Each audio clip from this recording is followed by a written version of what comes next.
23 యోహాను సువార్త 13వ అధ్యాయము 1-5 వచనములు.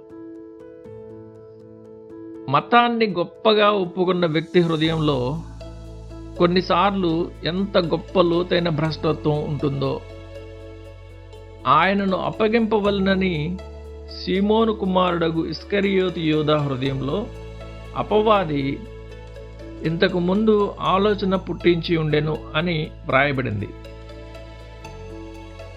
ఈ యూదా 12 మంది అపోస్తలుల్లో ఒకడని మనం ఎల్లప్పుడూ గుర్తుంచుకోవాలి. పేతురు, యాకోబు, యోహాను ఇతర సహచరులను ఎన్నుకొన్న సమయంలోనే క్రీస్తు అతన్ని స్వయంగా ఎన్నుకొన్నాడు.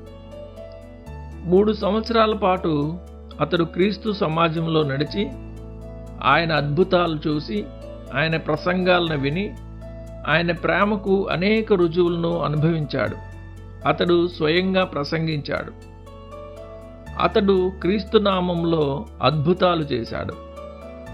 ఇద్దరిద్దరిగా ప్రభువు తన శిష్యులను పంపినప్పుడు మరొకరితో పాటు ఇస్కరియోతు యూదాను కూడా జతగా పంపించాడనడంలో సందేహం లేదు.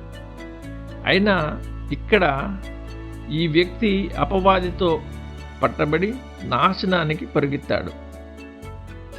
మతంలో ఒక వ్యక్తి ఒక స్థాయి వద్దకెళ్ళి తుదకు వేషధారిగా మారి ఎన్నడూ రక్షించబడలేదని రుజువుపరుచుకుంటాడని అతడు మనకు చూపుతున్నాడు. ఉన్నత భాగ్యాలకు విలువనిచ్చే హృదయాన్ని కలిగి వాటిని సద్వినియోగం చేసుకుంటే తప్ప అవి ఎలాంటి ప్రయోజనాన్ని కలిగి ఉండవని అతడు మనకు చూపుతున్నాడు. కృప లేకుండా భాగ్యాలు మాత్రమే ఉంటే అది ఎవరినీ రక్షించదు. అది నరకాన్ని మరింత దారుణంగా చేస్తుంది. అతడు వట్టి జ్ఞానాన్ని కలిగి ఉండడం వృధా అని అతడు మనకు చూపుతున్నాడు. మన మెదడులతో తెలుసుకుని వాటి గురించి ఇతరులకు ప్రసంగించడం అనేది మన సొంత పాదాలు సమాధాన మార్గంలో ఉన్నాయనడానికి రుజువు కాదు. ఇవి భయానక పాఠాలు, కానీ వాస్తవం.